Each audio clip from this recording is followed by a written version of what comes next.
fallen out of my pocket.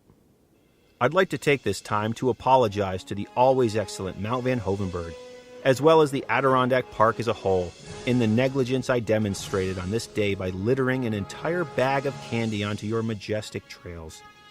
It is with great sadness and self-disgust that I do not have that candy anymore, and that I left a trace where a trace shouldn't have been left. I will now take this time off to spend more time with my family as I reflect on my actions today. Cordially, James. Trail name, Marty McFly. So, yes, I foolishly and unknowingly at some point dropped the entire unopened bag of M&Ms out of my pocket. I figured since it was bright and red that I would come across them on the way down, or that other hikers coming down would find them and pick them up, but only time would tell for that as well. So Wilson and I carried on climbing up, walking along some frozen drainage and climbing up some rocks and stepping over blowdown. The trail was coming back to me as we went, the sections I remembered from earlier in the year when I came up here. After passing between two cliffs, the trail swings right, and it may seem like suddenly you're going the opposite way from where you thought you were going, but it's not. Just carry on.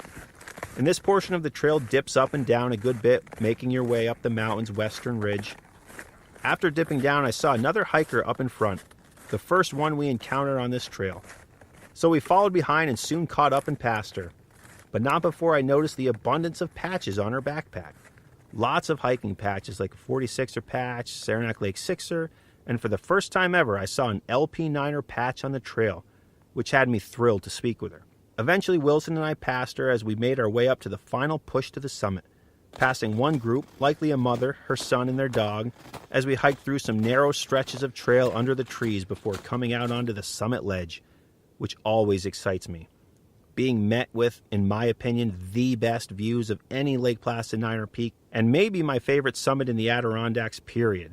The first ledge is not the true summit, so we went back into the woods and went the remaining 50 yards or so up to the true summit, another set of ledges where Wilson and I took in the enormous, flawless mountain views. 2,860 feet up in the Adirondack sky for winter LP9'er number 5 of 9. Looking for a way to commemorate your Adirondack hiking experiences? The 46ers collection from 46ers.com is a great way to do exactly that. Their unique lapel pins for each of the 46 high peaks make great keepsakes or gifts. Check them out at 46ers.com. That's 46ers.com.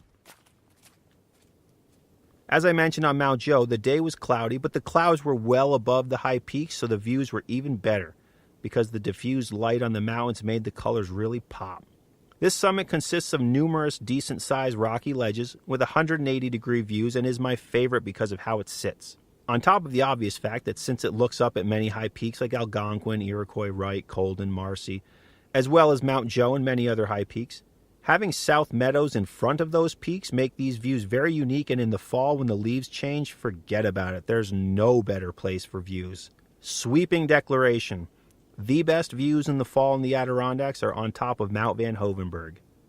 Sweeping declaration. The hike up took exactly an hour from our car to the summit, so we started at 2:30 and we summited at 3:30. Since it was later in the afternoon, as far as the winter goes, the sun was starting to set. And since the days are just so dang short in the winter, we were able to enjoy a partial sunset. And at this point, the hiker I passed earlier with the Lake Placid 9'er patch made her way to the summit, and we chatted for a while. Turns out she was also doing the winter LP9'er challenge as well. She had her camera and took a couple nice photos of Wilson and I on the summit. At this point, as I was seeing the sun setting, I decided we needed to get moving. I wasn't interested in hiking out in the dark today, mainly because I had Wilson with me. So down the trail we went like a couple of racehorses out of the gate. We were cruising, hiking as fast as possible in an attempt to beat the sunset. Off the summit ledges, through the woods, up and down the dips in the trail, slipping and sliding but moving forward at an incredible rate. Retracing our steps, and then we got to the final stretch of the descent, just before the beaver pond where I was looking for the bag of M&Ms that fell out of my pocket. They were nowhere to be found. I figured a bright red bag of candy would be easy to spot in the white snow, but they were gone.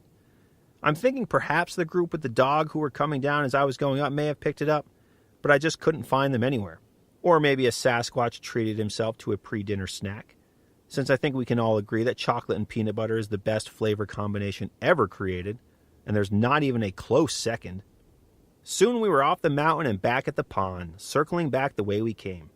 And in typical Wilson fashion, he of course went right into the water like it was the middle of the summer, despite the late December weather. "Come on, Wilson, get out of there. Come on," I said to him as he hopped out and carried on up the trail. The dog likes to swim. What can I say? He loves to swim. After this point, we made it around the pond back to the straight, flat mile walk back to the South Meadow Road. About halfway down this trail, I noticed Wilson lagging, and lagging slowly. "Come on, Wilson. We're almost there. Keep on going. Almost there." Clearly, he was quite tired from the big day. And soon after, we made it back to the trailhead, signed out, and went back to the car, beating the sunset. Wilson hopped in the back, immediately fell asleep, and I jumped in the driver's seat and drove home. Earlier today, I was home eating lunch with no intention of hiking and then decided, I'm going to go for a hike today. Fast forward an hour and we were approaching the summit of Joe. Small mountains like these allow for spontaneous adventure, which is exactly what we got today. Another successful winter day in the woods where Wilson the Silver Lab and I summited Mount Joe and Mount Van Hoevenberg, two of my favorite Adirondack mountains for Lake Placid Winter 9'er peaks numbers 4 and 5. Small mountains, big views. A great afternoon indeed. Next time on 46 of 46, Josh, Wilson, and I will go hike local favorite Pitch-Off Mountain, where Wilson will literally almost slide right off the side of the mountain in a very scary moment on the trail. That's next time on 46 of 46. Remember to always leave no trace, do the rock hop, and if you carry it in, just carry it out. See you on the trail.